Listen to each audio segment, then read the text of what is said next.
Welcome, everybody, to the Off the Wall Hockey Show. It's a hockey show for hockey fans, part of the Steel Flyers All Sports Network, and we are back live this week, doing it live Friday night for episode 46.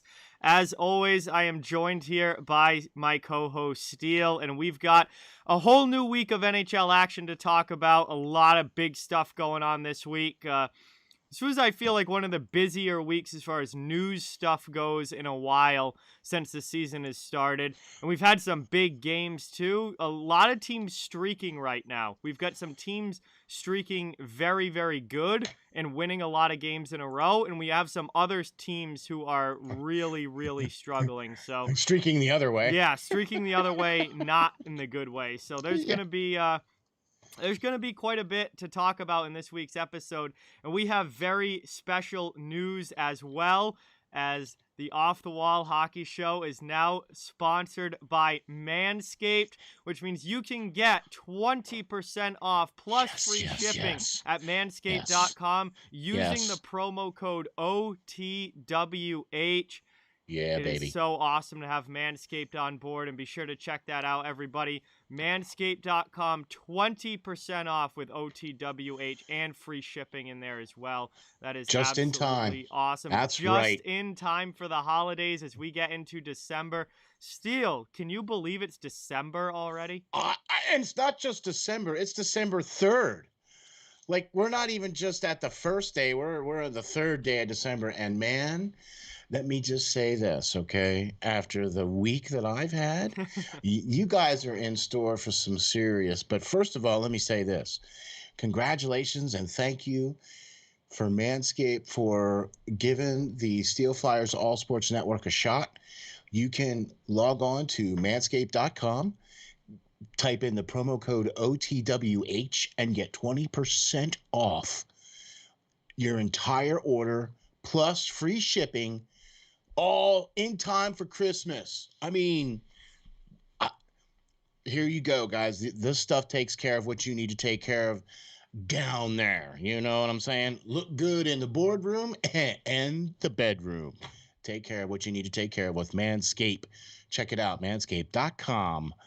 All right, man, I'll tell you what, thank you very much for having me. I can't wait to get into this week. There has been, just like you said, so much going on just in the news, not just on the ice, but off the ice as well, too. Let's get into it. Yeah, top stories time.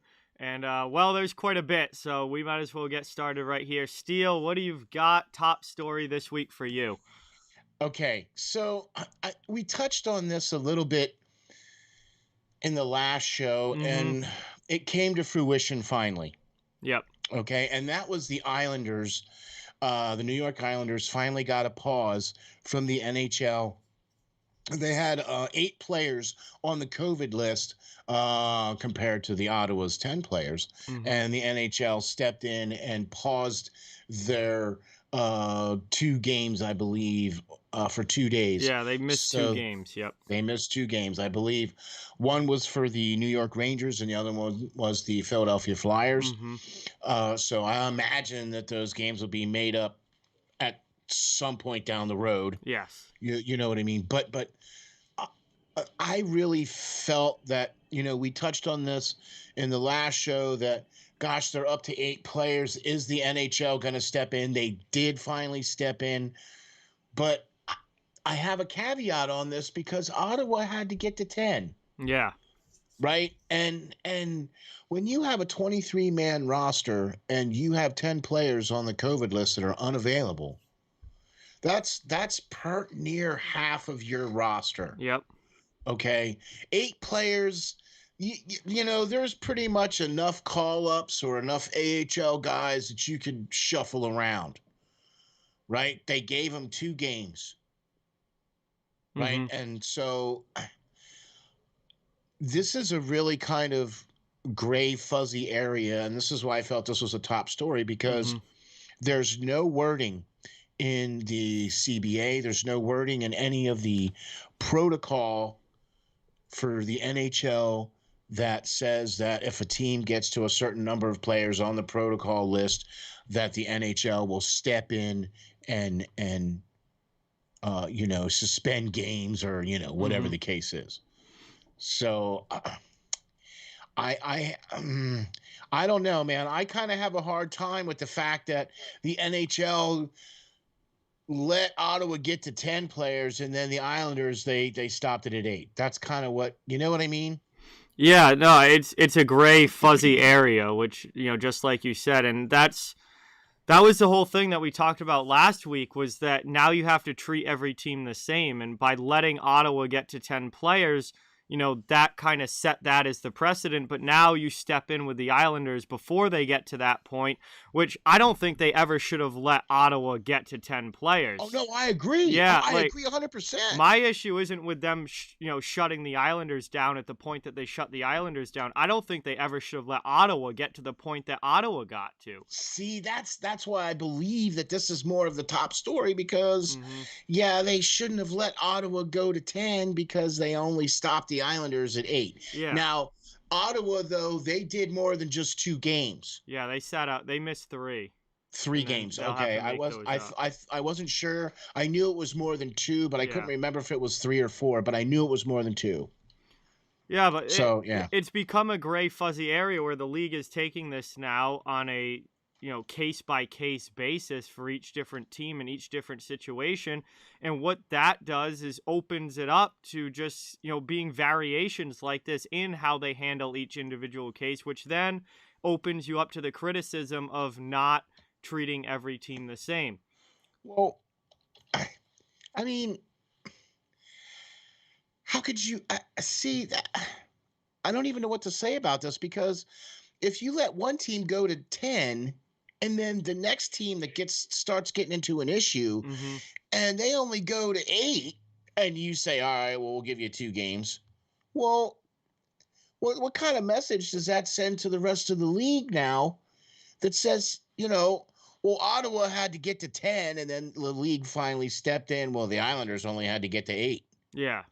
Yeah. Yeah, it comes across as and the Islanders being in such the losing streak that they were in too, it came across as the league kind of stepping in and trying to like save the Islanders because they were on they're still on this massive losing streak. Yeah. But they were playing so poorly going into that, and then the league, after making them play, finally steps in and is like, okay, we'll give you 2 games. Yeah. And it's like it has that feeling to an outsider of the league coming in to try and stop the Islanders from losing streak and trying to step in because this is supposed to be a playoff team and they're sinking to the bottom of the standings. We've got to do something here. Whereas Ottawa, no one had any expectations for Ottawa this year. Everybody knew Ottawa wasn't a playoff team. So what? They just have to keep playing because they're not considered a good team. But the Islanders, because they're supposed to be a playoff team, get, this special treatment. Like, the league could have avoided anything like that by just having a set number of players to say when a team, you have a 23-man roster in the NHL, they could have said, have it literally written in the rules before the season. When a team gets to, say, 7 players on the COVID list, their next game is postponed, and games will be postponed until they can get less than 7 players on the list. Or make it 8 or make it 10. Whatever. The number you want it to be. Who cares? It doesn't matter what the number is. What matters is that the number is the same for all 32 teams. Exactly. They could have taken the entire gray area out of it and just said, if this many players are on the COVID list, this team is shut down until they get, under whatever this arbitrary number is. And it could have been across the board blanket rule for all 32 teams. And instead what they've done now is left it up to a case by case situation.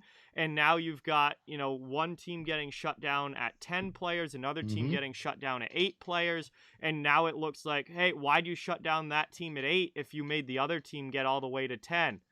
Like, why are you shutting this one down earlier? Are you're treating them differently than you treated this other team? The whole thing could have just been avoided if they had that number written somewhere to just, at this number, we're done. You're shut down until you get under that number. I mean, boo. And look, this isn't rocket science here, people. Come on. If you're going to have protocol for all this other stuff, okay, then Yep. why didn't you have this as part of your protocol? Okay, if you're going to have guys that are going to have to be required to be vaccinated, and you're going to have guys that, that aren't vaccinated have to go through all this test and rigmarole and the whole schmigiggle, right?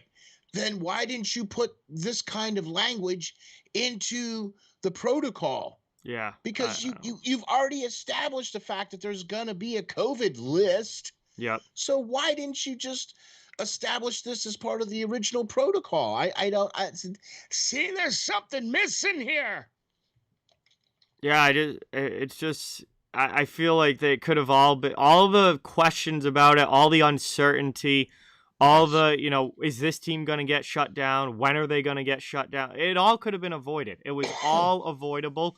And unfortunately, it wasn't written out. And now we have situations like this where, Islanders fans wanted them to get games postponed a week earlier than they did. Yeah. But then Ottawa fans, if I'm an Ottawa Senators player, I'm like, you let us keep playing up until we had 10 players on this list, but you're shutting them down earlier. Or if this happens again, what's going to happen if this happens to another team later in the year? Are they going to get to 8? Are they going to get to 10? Like, what we don't know how the league is going to handle it because they're doing it differently each time. So all of that could have just been avoided if they just had a blanket rule across the board. Gosh, man, see, now I think we're gonna have more problems now than you know what I mean? Because you're gonna get into the winter time. Yep. Right. And you're gonna start seeing more guys being on the list and this, that, and whatever else, you know what I mean? And so you're going to start to see some of these other teams, such as your top teams, Florida, Carolina, pick one, I don't care, Tampa Bay, Washington, Pittsburgh, are going to have a bout of COVID at some point. It's like, like we talked about last week on the show where guys that used to go through the flu, when the flu was going round.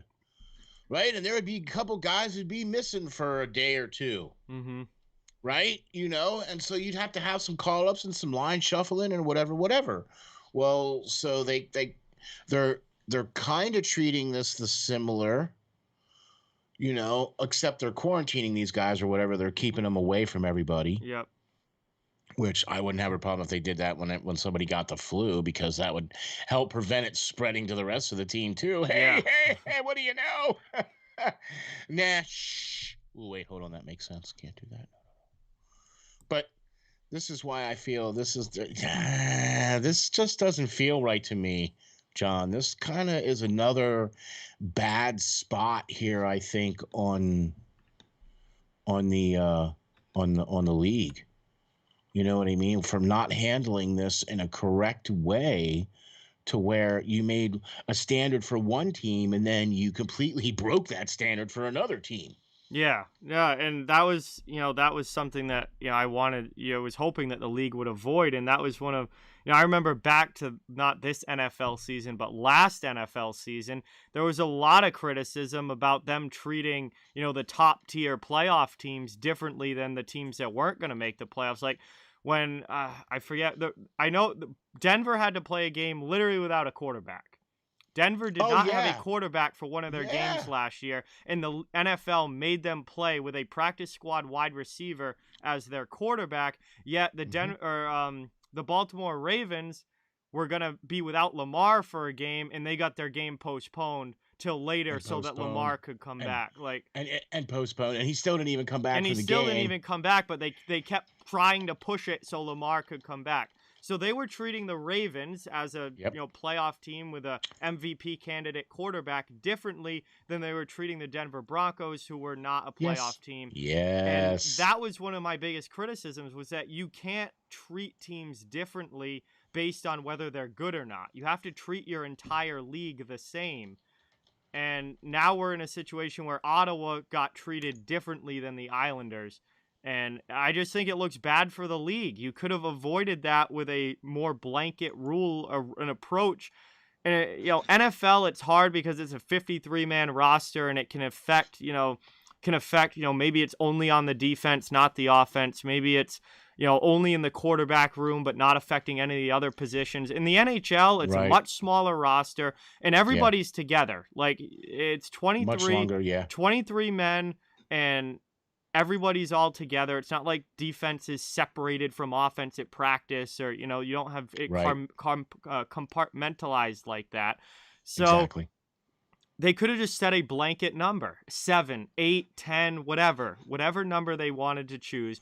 When you get to that point, we're going to start postponing games until you get below that point.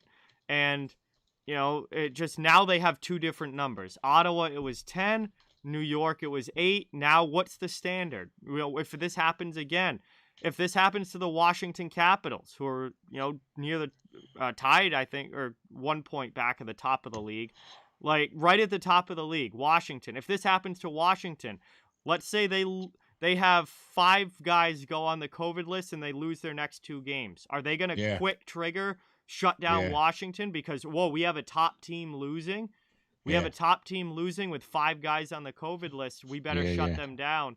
Yeah. What? Well, you made the Islanders go 8. Why would you shut Washington down at 5? Right.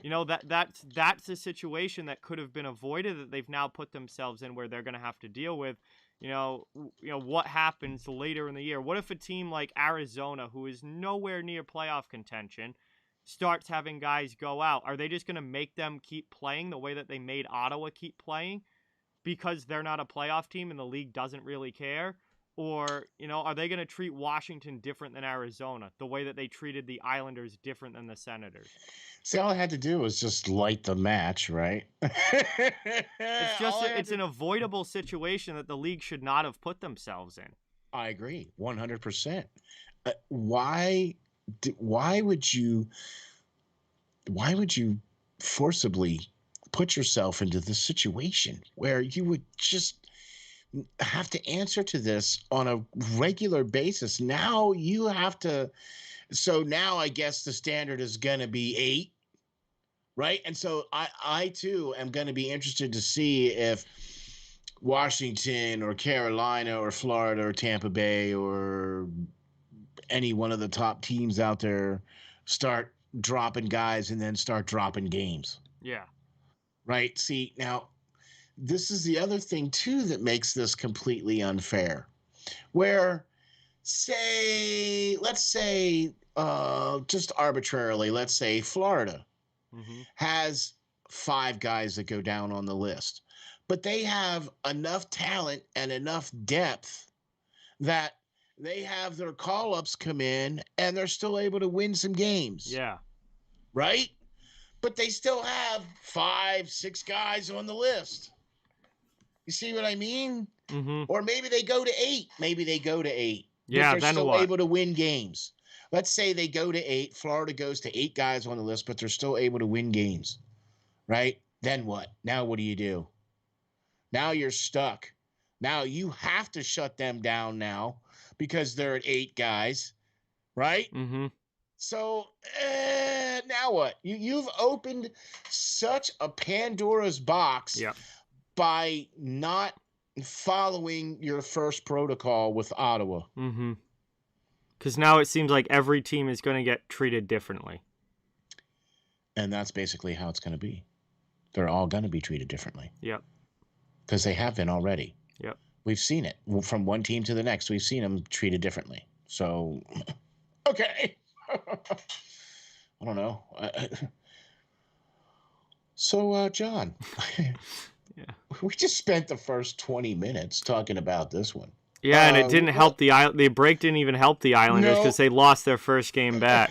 That's what I mean. And they even got to play some games at home, too. Yeah. Like they played the first 13 games away because they still needed to finish their building or, whatever the case was going on. And so they finally get back home.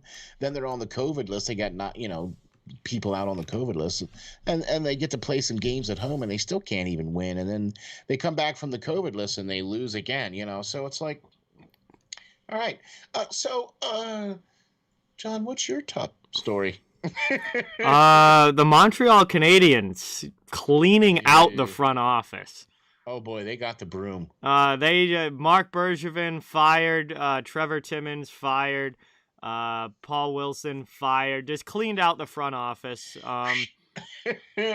And I mean that for a team to do that mid-season, you know that it is not a good season for that particular team.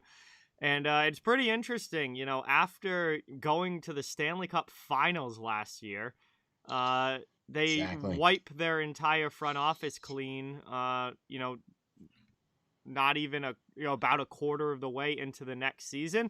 Now, it's not overly surprising given where Montreal is at this point as one of the worst teams in the league with, let's see, what's their record down to now? 6-17-2. They have 14 points on the year. So obviously an abysmal year for the Canadiens, but just such a complete 180 from their playoff run last year. And then they bring in Jeff Gorton as the president of hockey ops and kind of taking over, and he'll be, trying to hire a new GM, but he said that won't be coming until sometime after Christmas. He also said that Dom Ducharme will finish out the season as coach. So that's not unexpected either, because usually when somebody new comes in like that in a controlling position, they want to get a feel for where the team is at and where everybody is before they start making decisions. So Ducharme's just going to finish the year. They'll find a new GM. Yeah. Gorton is, one step higher than GM in hockey ops. So I don't know. It's going to be interesting. Jeff Gorton has a really good record as a front office, as a front office. Look what he did at New York. He was the general manager for the Rangers, who basically built this Rangers team.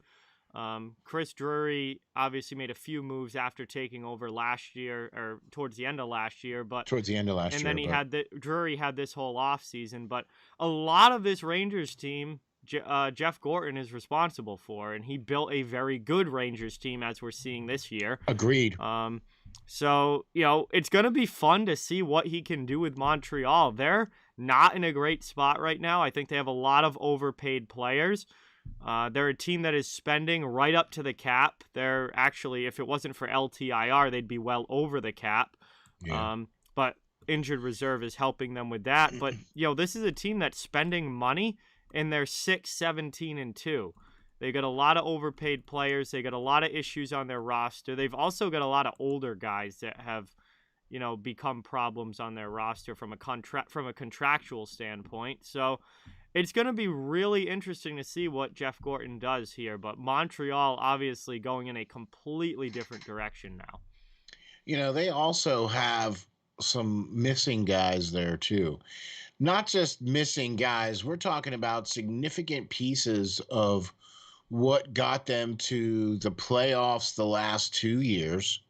Because let's face it, this last run here has been since, when they got into the bubble and they beat Pittsburgh. Yeah, and if it wasn't for the expanded playoffs to 24 teams, they wouldn't have even been in the playoffs in 2020. But they got in because of the expanded postseason, and then they beat Pittsburgh in the qualifier. Yeah. And then last year, they went on that magical run last year, but. And so they're also missing Carey Price. They're missing Shea Weber. Price not being there hurts. Weber, that was a huge loss, and that was one of the biggest things going into this year, where I thought that Montreal would be a team that would take a huge step back, and because Shea Weber is a massive, massive loss. Exactly, and they didn't replace. Well, yeah, there was no way to. But they didn't.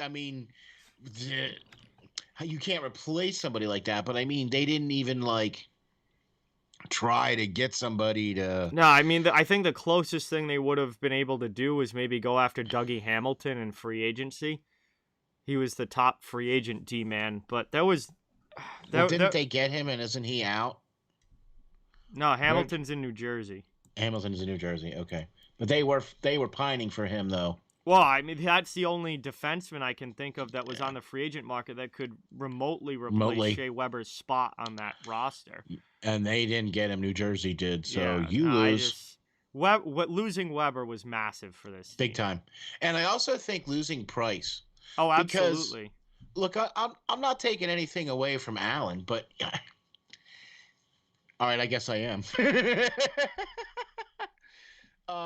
He didn't even really play that well when he was with Price. He wasn't even really. I wasn't even really all that impressed with him then either. Oh, I like Jake Allen as a backup, but he's not going to carry a team.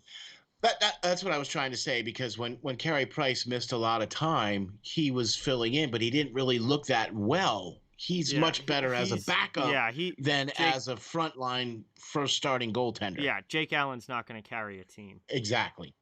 That's what my point was. So thank you for letting me clear that up. Yeah, exactly. Losing Price and losing Weber were obviously two massive losses, but still, I mean, you look at this, you look at where they are in the standings, I mean, and where they were last year.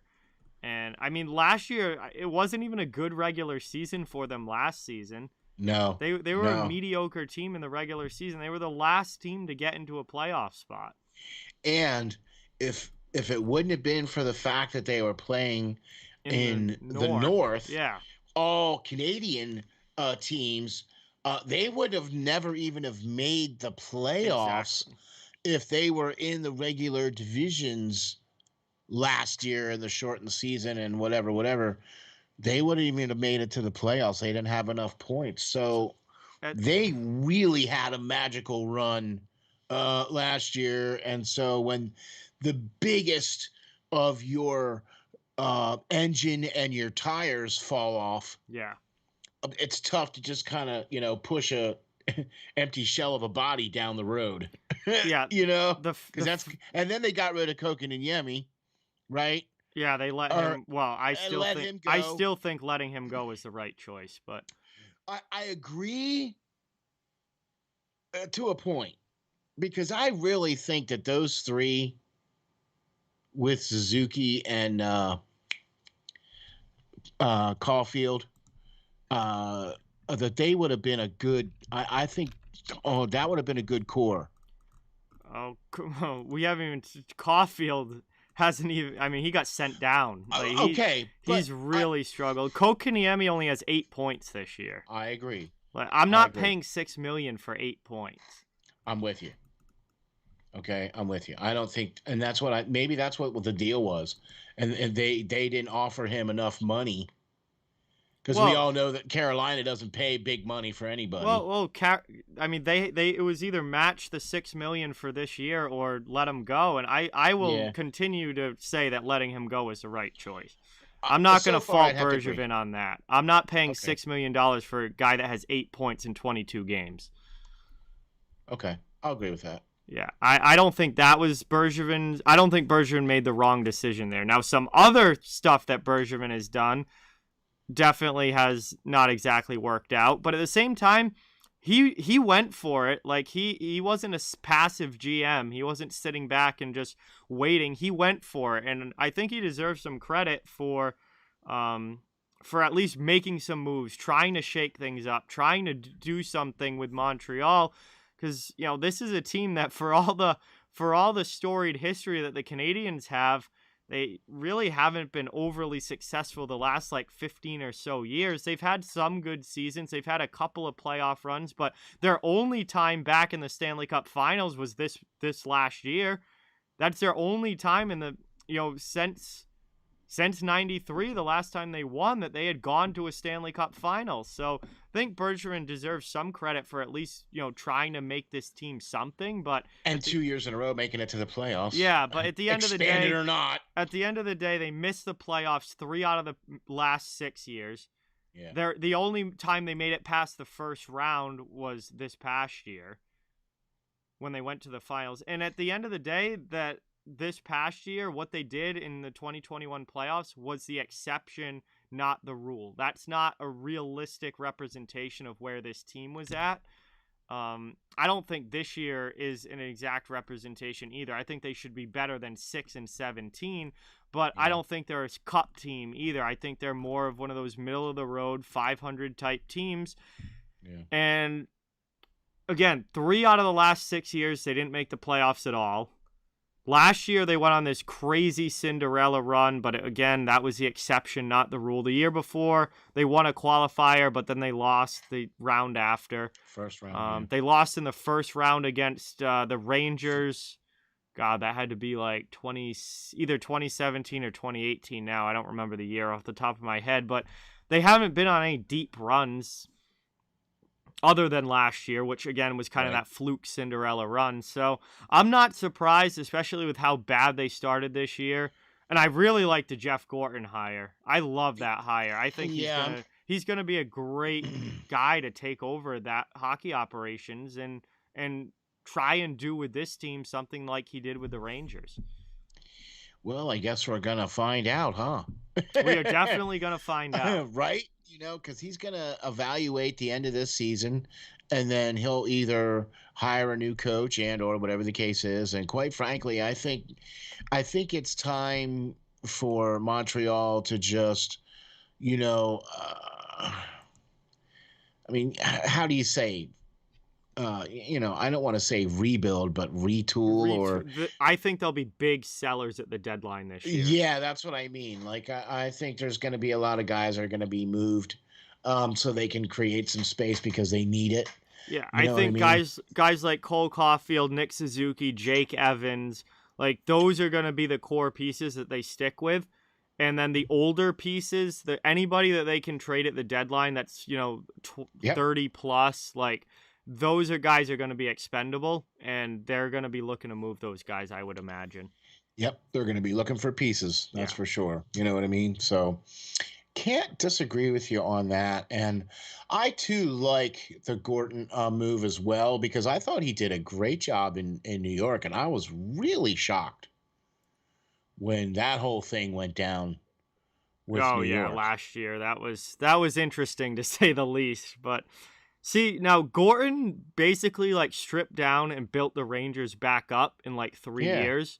It was an extremely fast turnaround.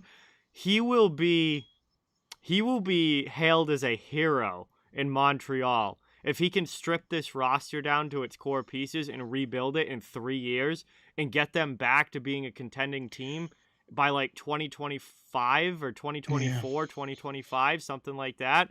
He will go down as a legend in Montreal if he's able to turn that team around like that. Especially if they make playoffs or if they go on a run, that whatever. kind of turnaround with a franchise like the Montreal Canadiens, he would go down in history. Yeah, I'm with you. Yeah. But he would need to win. Oh, he definitely needs to win. Yeah. Okay, if he doesn't win, then, well, we're sorry. It's been a slice. You know what I mean? But, yeah, if he wins, I think he will. And based off of his previous track record, like what he's done with New York Rangers, I really feel that – and he actually has some pieces that he can move. Oh, yeah. He has some young pieces that he has a good young core. I really do feel that group is pretty good. I mean, okay, I know Caulfield is struggling, but we've seen him play. We've seen the goodness. We've seen how well he can play. Mm-hmm. We've seen how well things can click when everybody's all on the same page. You know what I mean? Everybody has that. You grip the stick too tight. You bang into the wall a little bit more often or whatever. You know what I mean? Mm-hmm. It's like this stuff happens. You just have to get out of it. I think he needs to find his next goalie. His Price is, well into his 30s now. He's, getting up there. Gorton needs to find another Igor Shasturkin. Yes. He needs to find his next goalie that he can draft now, and 4 to 5 years from now is going to be what Igor Shasturkin is now. Igor Shasturkin was drafted by the Rangers in 2014. Yes. And, he took him time to develop. He spent a lot of time over in Russia, came over, played in the AHL. Now look at Shasturkin now, where he's at this season. Fully taking over the net in New York and becoming, honestly, one of the best goaltenders in the league so far this year. Couldn't disagree with you on that one. The Canadiens need their Igor Shasturkin. They need their next goalie. Who's going to come after Carey Price? Shasturkin took the reins after years of Henrik Lundqvist. Yep. Shasturkin is the next franchise goalie. Yep. After years of Carey Price, who's going to be the next franchise goaltender for the Montreal Canadiens? Jeff Gorton needs to find that. And I think his success with Montreal, if he can get a franchise goaltender, it's going to start there, and they're going to build out from that point, and he could have a very successful tenure with the Canadiens. If he can get that player. And, there's probably some players out there that, I mean, we've looked at some of the prospects, and there's a lot of, really good, especially, in the KHL. Mm-hmm. There's really good goaltenders in the KHL playing. You know what I mean? And it's like you were talking about finding the next, Shasturkin or whatever, that's how you're going to have to do it. You're going to have to find somebody like that who's already seasoned enough, who's already played with men, who's already played in a bigger league that, now, look, I know it's going to take some time to get used to because it's different ice size and all, but I still think if you were to get, say, a young, more established goalie from, say, the KHL or even the Swiss, and bring them over and let them, season for a year in your AHL team, and then bring them up the next year, whatever the case is, let them get used to playing on the smaller ice and whatever. Might not need to spend the whole year down there, but whatever. I would be all for that. That would be, if you're listening, Mr. Gordon, that's how you will be successful, and that's how you will go down in history in Montreal if you get a good goalie like that. So, well, he learned from Glenn Sather, and he learned from a great general manager who drafted Igor Shasturkin, and Gorton was with the Rangers at that time as a scout. So he was in the front office working for the Rangers. He was not the GM when they drafted Shasturkin, but he was with the Rangers organization as a scout, and he was learning from Glenn Sather. There you go. Who, I mean, look how good the Rangers were for so many years under Glenn Sather. I mean, gosh. All right. Can't argue with you on that. He needs his Igor Shasturkin. Yeah. Or he needs his Lundqvist or whatever. Yeah, his franchise goalie that he's going to find and make his mark. And I think, he can play a huge role in building this team. I will say this, whoever they hire as a GM is going to be somebody that that has a very good relationship with Jeff Gorton. Like, they're going to work together. I think Gorton's going to be heavily involved with the roster. Even though he's not the general manager, he's the president of hockey operations. He is that's going to be a tag team. Gorton and whoever the GM is going to be a tag team. So let me throw something at you now, okay? Because I've been kind of reading little hints and rumors about maybe a certain ex-Philadelphia Flyer who might be on the hook for the general manager position at Montreal. Mm-hmm. And that could be cool. I don't know. What do you think about?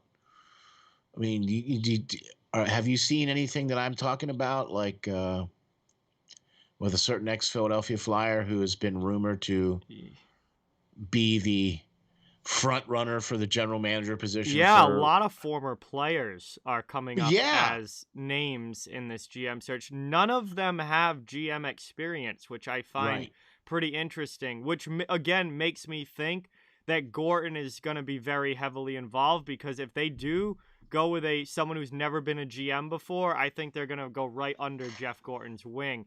But yeah, Danny Briere is his name is coming up quite a bit in this, as is Roberto Luongo, which would be really interesting. That was the other name. Patrick Waugh. Okay, I don't think that's going to happen. I don't either, but that would be nuts. But again, none of these guys have been general managers in the NHL before. Okay, but Patrick Waugh has at least been a coach. He has been a coach.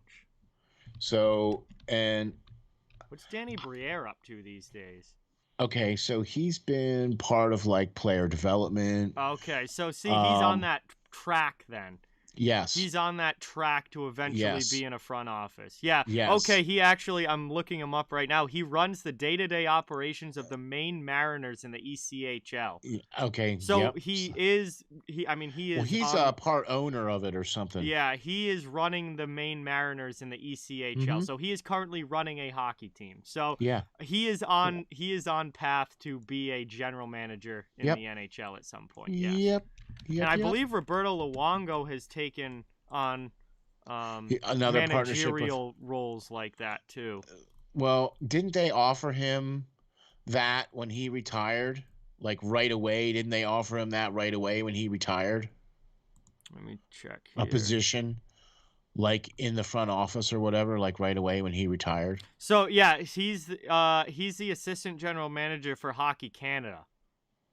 So Oh, he's well. helping build Team Canada for the Olympics this year. Okay, but he's not working for a team though. Not that I can see right now. No. Okay, I thought he. Under post-playing career, it just says that he's the assistant GM for Hockey Canada. So Okay, he's well, also so it on the makes sense. track. None of them have been NHL GMs before, but they Yeah. are headed in that direction. They're all Yes, sir. working at other levels to head in that direction of being an Yep. NHL GM. I'm with you. And honestly, I mean, I wouldn't be surprised. You give it to a former player who's had experience at other levels of hockey, but hasn't had it at the NHL level yet, and you have Jeff Gorton right there as your, one step above them in hockey ops. I mean, to literally teach them the ways of being an NHL GM, and that makes a ton of sense. And I believe, if my memory serves, I believe Montreal was the first one that drafted Danny Briere. Or was he traded to them by the team that drafted him? He played for so many teams. Well, yeah, I know that, but I mean, I'm trying to remember. maybe he was drafted by Buffalo and then traded to Montreal, or he was drafted by the Coyotes. Whoa. All right. He was drafted by the Coyotes. He also played for the Sabres, the Flyers, the Canadiens, and the Avalanche. Okay, right. So I knew the teams that he played for. I wasn't sure which team drafted him. Yeah, see, I don't remember him ever with the Coyotes. He only played, I think he was only there for like I'm trying to 1 or 2 seasons, and then he went to Buffalo. He went to Buffalo next. My first memories of Danny Briere were with the Buffalo Sabres. And he was really a good. great player. He was. And then so that's how Philadelphia got him. Yeah. He played in there. Phoenix. His first real season was 1998-99. And he played with the Coyotes up until 2002, 2003. Then during the 2002-2003 season, he was traded to Buffalo, played with Buffalo for a number of seasons, and then went to the Philadelphia Flyers in 2007. Yeah. Played with the Flyers actually longer than he played in Buffalo. Yeah. And then made a quick stop for 1 year in Montreal, and then finished his career in 1 year in Colorado. Okay. And just missed 1,000 career games, 973. Yeah, and they call him Mr. Playoffs because all he does is just score in the playoffs. I mean, good gravy. He had a 95-point season in 2006-2007 with the Sabres. That's pretty sick, right? I mean, a 95-point season for Danny Briere. Yeah. I think it was what was he at, like 42 or 44 goals or something? He had 32 goals and 63 assists that season. There you go. Okay. And then he went to Philadelphia the year after and had 72 points and 31 goals, 41 assists. Yeah, there you go. Okay. All right. So, I mean, and they called him Mr. Playoffs because, gosh, if you just break down his playoff points and the amount of points that he scored in the playoffs, you know what I mean, are phenomenal. Yeah, he was almost a point per game player in the postseason. Exactly. He came alive in the playoffs. Yep. You know what I mean? So they call Justin Williams Mr. Seventh Mr. Game. Game 7, yeah. Mr. Game 7. They call Danny Briere Mr. Playoffs because all he does is just shine in the playoffs. The year that Philadelphia went to the finals in 2010, he had 30 points in 23 playoff games. Yeah. How you doing, ladies and gentlemen? That's how you get it done, the playoffs. Oh, my. Great player. I'm telling you. And really good, like, off the ice guy, too. Yeah. You know what I mean? Like, really good in the community. You know what I mean? Has 3 kids. They all play. Yep. You know what I mean? And so really good in the community, really, does a lot of stuff in the Philadelphia area and stuff, is involved in the alumni and all that other stuff. You know what I mean? So very much involved in what's going on with the charities and what's Philadelphia is going on with. You know what I mean? So yeah. So we'll see who gets the job in Montreal, but we do know that Jeff Gorton has taken over day-to-day operations. Bergevin is gone, Timmins is gone, Wilson's gone. Big sweeping changes with the Montreal Canadiens, and the list of potential new GMs that have been put out there are very interesting. A lot of former players on the list, and a lot of guys that would be getting their first NHL GM job. So, and we talked about 2.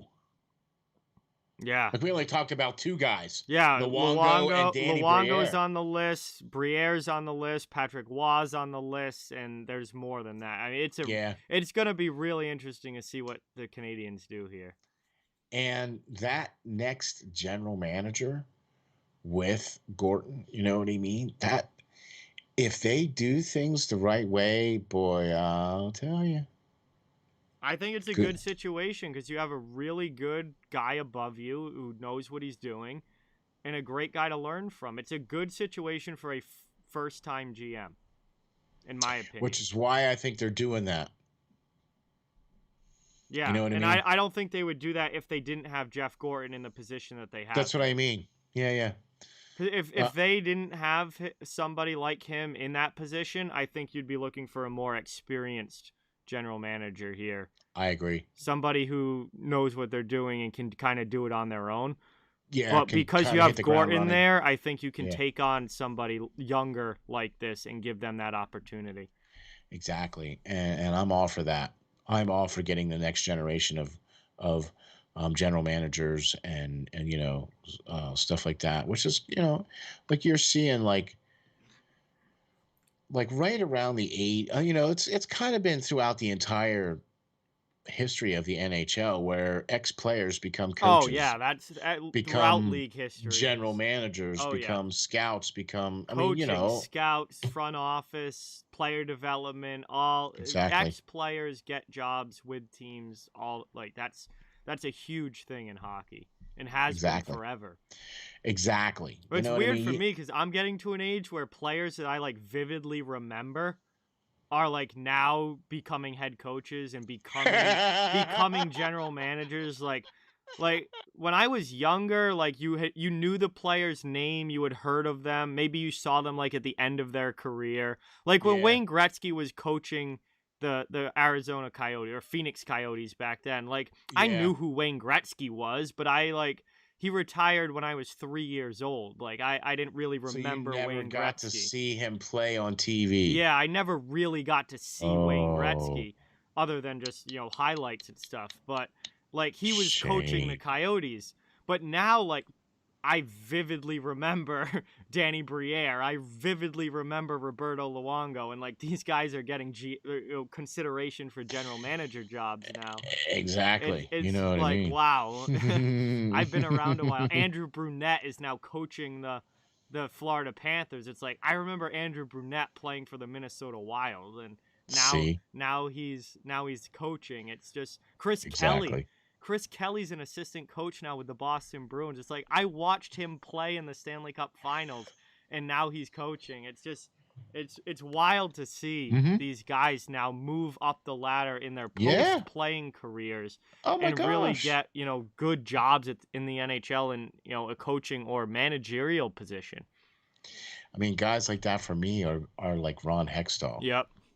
When I first started watching hockey, man, Ron Hextall was the guy. Yep. Right. And there was and now you're seeing what he's been able to accomplish, and guys from that era, Joe Sakic. Yep.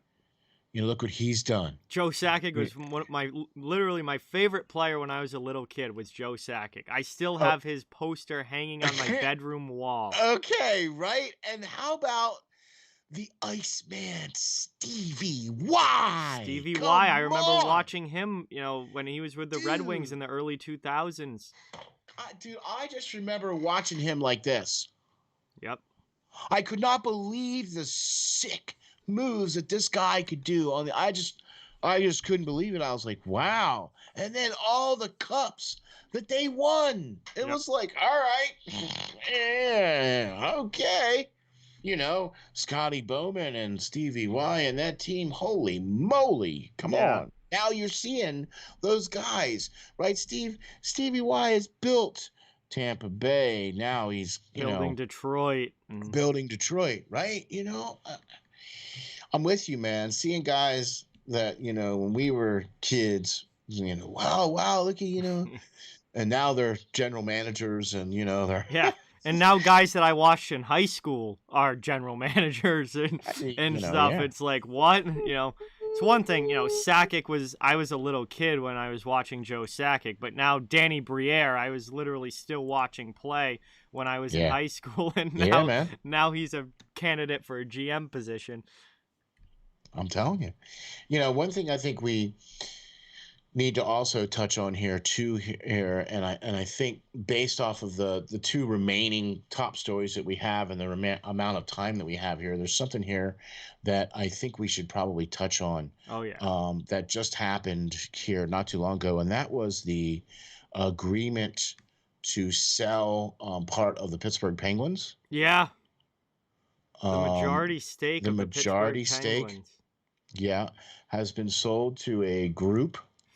Fenway Sports Group, who I am certainly familiar with. Right. They own the Red Sox, so. Right. They own a bunch of other things too, but they now own a controlling stake or majority stake? Controlling stake of the Pittsburgh Penguins. Pittsburgh Penguins. Right. Okay. So Lemieux is still part owner and a minority stake. Him and Ron Burkle are both staying on as minority owners. Exactly. But the controlling stake now is it has to be approved by the Board of Governors, so it's not official yet, but is going to be owned by Fenway Sports Group. Yeah. John Henry and Tom Werner. So that makes kind of sense though, because that whole, and I'm not trying to cut our final top stories, but the fact that the Penguins were sold to the Fenway Group, I think that's pretty big news for sure. And the fact that now, that whole situation was basically Mario Lemieux gave up, like, I think it was all said and done, like $68 million. Like they owed him like 140 some million, right? And he was just like, look, I'll tell you what, you give me this amount and then I'll just be owner of the team. Yeah. Okay. And so they were, and at the time they were facing, trying to bankruptcy, whatever, whatever the case. They may not have been the Pittsburgh Penguins anymore back. That was 1999, I think, when Lemieux. Something like that. I think it was 99 when Lemieux bought into the team. Exactly, something like that. But the whole thing was that they owed him this huge amount of money, and he basically left the money on the table to take ownership of the team. Exactly. Yeah. So this makes a lot of sense. So that now he's getting to that point now where he's a couple of years older than me. Yeah. Okay, he's in his later 50s. And he wants to kind of step back a little bit, I think, and just, I kind of own the team. Like I own the Pittsburgh Penguins. He can go around and say that he owns the Pittsburgh Penguins. Yeah. He can share in some of the money, but he doesn't. You know what I mean? Yeah, and I don't think Mario Lemieux I don't think Mario Lemieux really needs any titles or introduction. I think Right. his life, not just his playing career, but everything he's done in his life, I think speaks for itself. Exactly. And So, so, but yeah. I think this is him getting some of his money back. Yes, I do absolutely think so. Yeah, he's definitely going to get a good amount of money from this. I think the Penguins are certainly worth a lot more now than they were 20 years ago. That's for sure. You think They're so? worth a lot more now. So. You think so? Yeah, and it's going to be interesting, when if the details come out about this, about how much was, what this deal money wise was, because Well, it's let's just say it's going to probably be close to the B word. yeah. I don't know, I don't know if it's just like a 51% stake or if it's a bigger stake than that. We don't know the details of what it's going to be yet, but it's going to be a big amount of money. If they have controlling stake as 51, then that means it's 24% for Lemieux and 24% for whoever the other guy was. You said Ron Burkle. Burkle, yeah. So those guys would then each have 24% stake. If it's 51, I mean, maybe they bought 70% of the team. I don't know. I don't know what the details are. That would, to me, though, that would make more sense that they would get 51% of the team. Yeah, right? that So would be the controlling. Right. As long as you're over 50, that's the controlling number. Exactly. So if they're at, say, so they have 51% of the team, and let's just say that the team's worth $1 billion. Mm-hmm. So that payout is almost $600 million if they're buying 51% of the team. Yeah, that'd be a lot of money. $600 million. If the team is worth $1 billion and they're buying 51%, right? It would be what, 51 million or 52 or 510 million? 510 million, yeah. 510 million? That's a lot of money. It's gonna be, some Penguins fans have been kind of concerned or worried about, obviously this is a massive change to the organization, but if they run the Penguins the way that they run the Red Sox, I don't think you're gonna really even notice that much of a difference on the Penguins. Like they're gonna have hockey people running the hockey side of things, and they're just the money behind it all. Yeah. Like with the Reds, I mean, the Red Sox have won multiple won a lot of World Series under them, and they always have a good general manager. They always have, a good manager for the most part. But the Red Sox have been very successful under, John Henry and Tom Werner, and I think the Penguins are going to be the same way. I don't think they'll even really change, at least not right away. I mean, they're not going to change much from a hockey perspective. Well, they're even keeping Lemieux on. Yeah, they're keeping the previous owners on and as minority owners. Like, you're not going to see a GM change. They just changed GMs actually last year. So I don't really think it's going to affect the on ice that much at all. And they're good owners. They know to they put smart hockey people in hockey roles and just stay the rest of the time to stay back. They're the money. They're the money, and good. Nothing wrong with that, right? There's nothing wrong with that. If they as long as they do the same things with the Penguins like they've done with the Red Sox, I think the Penguins are going to be fine. See, and that's why I'm not. But I still think this is big news because let's face it, $510 million is a lot of bloody money, and that's not only repaying Mario Lemieux, but that's doggies. If he is the controlling owner and they're buying 51% of the stake from him. I don't know what the agreement was between him and Burkle. That would have gone back to 1999 when they first bought it. I don't know how much was Mario Lemieux and how much was Ron Burkle. Right. So depending on how much they owed Mario Lemieux at that time, and how much he said, okay, you need to give me this amount, because they still had to pay him something. Yeah. Right. But they paid him just enough to where they didn't go into default, And then he went for, passed off on the rest so that he could have the ownership of the team. So whatever that amount of money, whatever that percentage is that Mario Lemieux had, is what he's, you know what I mean? Oh, this is either way you slice it, that's a lot of cash. I could spend a lot of time. I could probably do a whole video or just trying to go through the ownership history of the Pittsburgh Penguins. Look, man, I'm just giving you content ideas, bro. What? Wow, this is interesting. Right. According to Pierre LeBrun, the deal is believed to be for around $900 million. Like I said, it was gonna be close to the B word, didn't I? Again, we don't know the percentages, we don't know the details for sure, but right. This is gonna be interesting to see. And man, we got to move on to other topics, more on ice stuff. But I could definitely keep going here. I would love to research more ownership type history like this, because there's actually a lot of teams with some really interesting ownership histories. The New York Islanders are another one.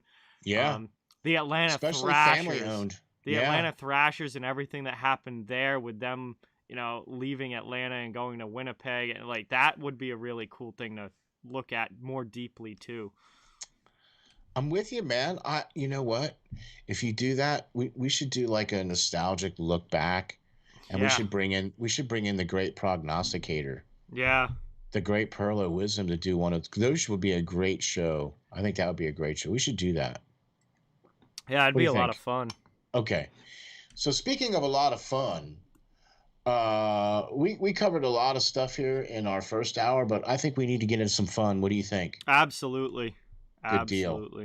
We're going to talk about one of our favorite sections, one of our favorite topics, one of our favorite segments. Yes. That is the Top Shelf Power Rankings. Oh, yeah. John, start us off, my brother. What do you got for your Top Shelf Power Rankings, number 5? Number 5, I have the Edmonton Oilers. 16 wins already this year for Edmonton. It's been a fantastic year. Oilers continuing, even with Mike Smith out injured, Oilers are continuing to win games, play extremely well. One of the highest scoring teams in the NHL. I mean, McDavid and even more so Leon Draisaitl just putting up obnoxious numbers. Yes. 16-5-0 on the year through 21 games, 32 points.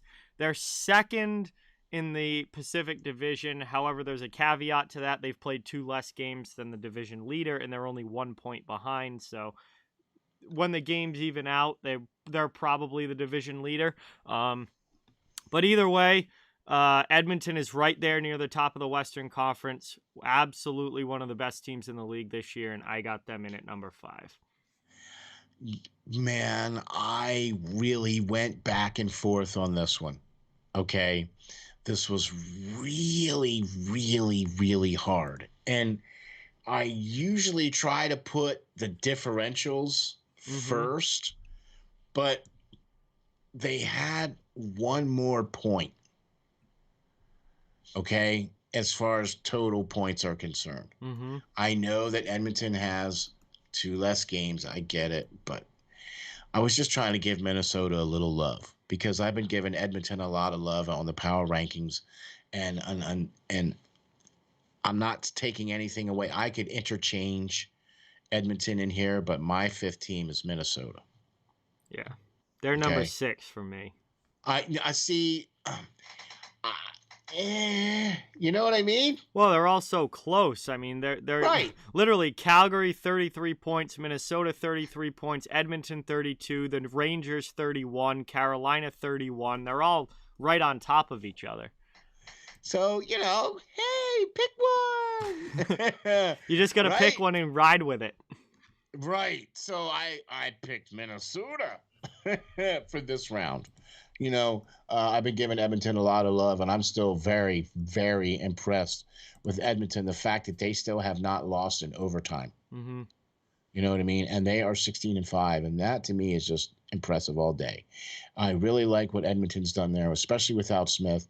Really like how Draisaitl and McDavid, and I mean, that team just continues to roll. They just continue to look better and better each night. Yep. Okay. So, but Minnesota, man, I am really liking what Minnesota is doing. Okay. I've been really, really impressed. They are even on a 5-game win streak. Yeah, these last couple weeks, they've been absolutely ripping it. I mean, 7-2-1 in their last 10. They are a plus 20 on the differential. Either way, they have 1 point more than Edmonton. They've played 2 more games. They do have an overtime loss and 1 extra loss, but they still have 33 points. Mm-hmm. I know it's only 1 point more. The differential is only 1 point as well, too. But I have them at number 5 just because I feel that their win streak and how they've played this past week. Mm-hmm. Yeah, really, they've been playing awesome. Yeah, and they're not like just playing against slouch teams neither. Okay, they really haven't. They've been playing some hard-fought games the last couple of games here. They've been playing really, really well. Okay, so they beat New Jersey Devils the other night. Mm-hmm. Okay, that was a pretty good game, 5-2. So I mean, I just like what Minnesota's doing. I have them at number 5. Cool. All right. Yeah, they're definitely up there fighting for, for position on this list with a lot of other teams, and there's only 5 spots, so someone's gonna get on and someone isn't. Exactly. So, who do you have at the number 4 position, sir? Calgary Flames sitting in first place right now in the Pacific Division. 14-4-5 this year for Calgary. 33 points, a plus 30 goal differential. Yep. And boy, this is not what I was expecting the Calgary Flames to be this year. Nope. We looked at this when we did our preview show, right? Yep. For the divisions and who we all thought were going to be, teams that potentially could make the playoffs. And we all looked at Calgary and we went, well, there might be a shot, but it's all going to depend on their goaltending. And boom, their goaltending just said, all right, we'll just hit it out of the park for you. Yep. So you don't need to worry about that. Yep. Right? And so, yeah, man, we were not looking at Calgary at all to be where they are right now. I thought Calgary was going to be an absolute dumpster fire after last season. Really? Yeah, oh yeah. I thought Calgary was going to be an absolute dumpster fire after the way that they played last year, and it's been the complete opposite. Markstrom and Vladar have been lights out in goal. They're getting a lot of good production from the back end. Their defense has stepped it up massively this year, at both ends of the ice, both with offensive production and with their overall team defensive play. So much better than it was last season. Mm-hmm. And they're the guys that they need to put up points are putting up points, and they're getting depth help as well. Yep. I mean, they're getting, Dylan Dubé and Milan Lucic and these other depth guys playing well and contributing to the team. And when you have a total team effort like that Calgary is getting this season, this is what they're capable of when it's all together and working the way that it's supposed to work. And I'm going to be honest with you, it's way too early to be talking about awards, but when we talk about Coach of the Year in the Jack Adams Award, my pick right now would be Daryl Sutter. He would be my coach. He would be my Coach of the Year right now for what he's done with the Calgary Flames this season. Well, let's wait till we get to the halfway point. Oh yeah, it's way too early to be giving out awards. But if I was voting right now, he would be my pick. Agreed. I'm with you because I also have Calgary at number 4. Yeah. For all of the same very reasons. Now, but I felt that I didn't necessarily think that Calgary was going to be, per se, a dumpster fire. I just really felt that there was a lot of turmoil last year, and with the new coach coming in and the new system coming in, and basically it was, look, if you want to be here, cool, you'll be here. If you don't want to be here, then you're out. Mm-hmm. Okay, and I think that was the bottom line that hit. And when Sutter was brought in, or Suter, however you say his name, uh, when he was brought in, I felt that was, they laid it down and said, here's what's going on. You're either going to be on or you're going to be off. Okay. And if you want to be on, then this is what you got to do. Okay. And he has just shaped this team. He had a whole full off season, a full training camp to instill his system. He had half of the season last, well, half meaning a shortened half of the season. Mm-hmm. He was only coach for 30 games last year or something like that. 32 games or 26 games or whatever. Yeah, I'm not even sure. Right, he was brought in halfway through the season, right? So you can't really do much of anything halfway through the season. You pretty much have to just kind of go with what you got, evaluate, and be like, all right, this is what we're gonna do come the off season. So he had a full off season, a full everything. So that's why I think Calgary is playing very, very well right now. Everybody that is in Calgary has bought in. Okay, and they all feel like this is what's going on. So maybe it's going to click for Calgary, and I wish them the best. Oh, definitely. They've been a really fun team this year. Yeah, and they've played some good hockey. They've played some great hockey, and hopefully it continues, and I can't wait to see what they're able to do the rest of the way. I know. I'm excited, man. I'm excited to see what they can do for the next 3 quarters of the season. You know what I mean? Absolutely. So, all right. Well, so we agreed on 4. And we agree on everything else. Yeah, we agree on everything else here. Our lists are the same beyond number 5. Yeah. So, all right. Who do you got at number 3? Washington Capitals. Yes, sir. This team, although their last couple games haven't, they blew the big lead that they had against Florida, and then they lost to Chicago in a shootout. So it's starting to come back down a little bit for Washington, but there was a stretch there where they were the hottest team in the league. Agreed. And they were just absolutely tearing it up. And Washington now has actually gone to the top of the Metro Division.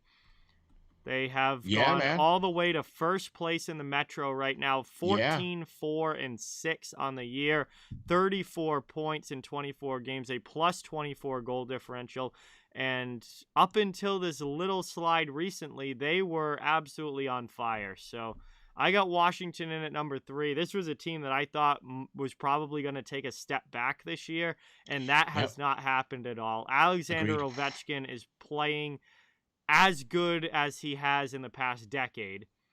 And this team, without Backstrom, with Oshie injured, with Mantha injured, significant pieces not there, it doesn't matter. This team just finds a way to win, and they are absolutely doing that this season. What he said. I have Washington at the same spot for me on my list as well, for the very same reasons. The fact that Oshie has missed significant time, the fact that Backstrom is out, the fact that every time Ovechkin steps out on the ice, it's pretty much a record. Every time he scores or every time he plays a game, every hit, every whatever, he's in that rarefied air now where everything he does now is going to be a record. Right. And so, and he's just doing it. He's just going about his business, doing it, and just keeps on keeping on. And Washington just continues to win. It's nice to finally see a team around Ovechkin. Yeah. And a coach that knows how to use Ovechkin in Peter Laviolette. Okay. I really felt that Washington bringing him in last year was a really good move for them. Yeah, I'm a big Laviolette fan as a coach. Me too. I'm a huge Laviolette fan, so I thought that was a great hire, and they're getting it done this year. I cannot believe Ovechkin. 36 years old. He has 38 points in 24 games as a 36-year-old. Yeah. Who does that?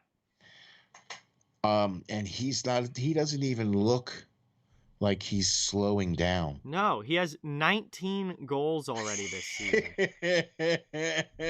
I mean, gosh, they've only played 24 games, and he's missed He missed a couple, didn't he? No, Wasn't he's he on played the? all 24. Oh, he's played all 24. I thought he was out No, there. he's played all 24. He's got 19 goals and 38 points. He's a plus 17. And his next goal will be 750. Jeez, man. All right. Now, throw this in your hat. The next player behind Ovechkin is Crosby, and he's over 260 goals back. Yeah, no one's even close to Ovechkin in this modern generation as far as goal scoring is concerned. God. McDavid has the shot, but he needs to play like this for like the next 15 odd years. I don't think McDavid will get close to him goals wise. Okay, but you see what I mean though. Yeah, no, McDavid gets so many of his points from assists that I don't think goal wise he's going to get to Ovechkin. Right. Or even or maybe even who oh man, gosh. Mitch Marner or Austin Matthews. Matthews is more of that goal scorer type, but he's got still, a ways to go before he's yeah. Alexander Ovechkin. Yeah, I'm with you. Ovechkin's just in a league of his own as far as pure goal scorer goes. In really the last 20 years, he's in a complete league of his own. Agreed, 100%. And Washington, for the first time in a long time, has a good team. Now, the year they won the Cup, when they had Barry Trotz as coach, man, they should have never gotten rid of him. Right, because I think that was their best coach. Now I think Laviolette, I think Laviolette's come in and done really well with them. Well, they got to win in the playoffs. That's the thing with Washington is they haven't won a playoff series since winning the Cup. So they got to find a way to get back to some postseason success. But their regular season has not been a problem as they continue to just be one of the most dominant teams in the league. Exactly. All right, my man. So we're moving on to number 2, and since our lists are the same, we might as well just. Yeah. All right. We got the Toronto Maple Leafs, and whoa, where has this team come from? I want to say this right now because I know I have a lot of Leafs fans who watch the channel. This is the best Toronto Maple Leafs team that I have ever watched play that I can remember. And I'm going to tell you something now, okay? I look back at some of the early 2000s Maple Leaf teams, and some of those teams were really good and had some deep runs in the playoffs. Yeah, see, I don't remember those teams as much because I was not even 10 years old. Okay, well, trust me when I tell you. I know, like back in the Matt Sundin days, like yes. they had some really good teams. Oh my God, man, that dude could. Oh, anyway. So, but yeah, Toronto. I mean, they've had some good teams. They've had some teams now. They haven't really necessarily made the finals per se, but they've had some pretty good playoff series. Well, they've had some success in the playoffs, not per se in the last recent time, but not since the lockout. Right. Their last playoff series win was 2004. Right. So like I said, the early 2000s. Yeah, those teams were good. Right. The early 2000s, those teams were really, really good, and they played really, really well. But they haven't really had a team really, really good up there since then. No. But boy, oh boy. And we just mentioned his name. Austin Matthews. I mean, he just, I haven't seen goal scoring like that. Other than Ovechkin or Gretzky, there's just something very strangely fluid about the way he scores goals. He is a pure scorer. Absolutely. Yes. Like he is a pure scorer. Incredible shot, great hands. He does amazing accuracy. Yeah, exactly. Everything that you need to do to put the puck in the back of the net is what Austin Matthews does. I mean, this kid is 24 years old and he already has over 200 career goals. I mean, talk about God said, "Let this one score goals." Ding! Okay. I mean, you're looking at his goal totals here. If he becomes, like a solid, I can't believe that he's never scored 50 in a season. He hasn't scored 50 in a season yet because he was going to in 2019, 2020, but the season got cut short. Yep. And he was 3 goals away in 2020, but the season got cut 12 games short for the Maple Leafs. So he didn't get to 50. Last year he had 41, but he played 52 games. It was a shortened season. He still had 41. Now, I do think he's going to score 50 this year. Yeah, I think we're going to see it. I think we're going to see it. And if you look at what he's done, he's at 212 career goals as of right now. Yeah. Figure he scores another 40 this year. That puts him at 53 on the season. He's going to go... He'll go up to over 250 career goals at that point.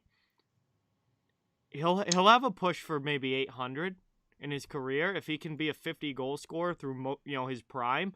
He'll push. If he plays more than 10 years. Yeah, but I mean, unless something catastrophic happens, I mean, he's 24, so he should be playing for another, at least 13, years. 14 years in the league, hopefully. Okay. If he plays, okay, so let me pose this question to you then. If he plays that amount of time, if he plays another 13 or 14 more years, yep. Right, that puts him at what, 40? That 13 years would put him at 37. All right, so he plays till he's 37, right? Do you think he'll have any of the records by then? I mean, Ovechkin's 36 and he's doing what he's doing. He's not going to catch Ovechkin now. Okay, I'm just asking. So. I don't think he's going to catch Ovechkin. He might set some Maple Leafs records. I don't know what the all-time goal leader in Maple Leafs history is. Right. But he might have, if he stays in Toronto, assuming his entire career. If he stays in Toronto for his whole career, then he definitely could. Yeah, he'll break some records in Toronto. That's for sure. If he stays there for his whole career, yeah, no doubt. Right, and he'll go into whatever Ring of Honor they have up there, or his number would be so. 420 career goals for Matt Sundin is a Maple Leafs franchise record. Matthews, if he stays in Toronto, like beyond this current contract, should blow that away. Yeah, easily. He'll blow that away if he stays in Toronto beyond this current contract. Exactly. So there you go. So all right. We got Toronto Maple Leafs at number 2, and that puts who do we got here at number 1, John? Florida Panthers. I think everybody was expecting that, I think. Yeah.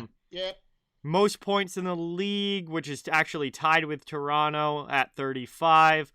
16, 4, and 3 plus 25 goal differential, and lately it's been the come from behind wins because they've actually put themselves down early in games. They did it against Washington, and then they did it again against Buffalo. And they scored 6 unanswered goals against Buffalo and won the game 7-4 after being down 4-1. So I tuned into that game, right?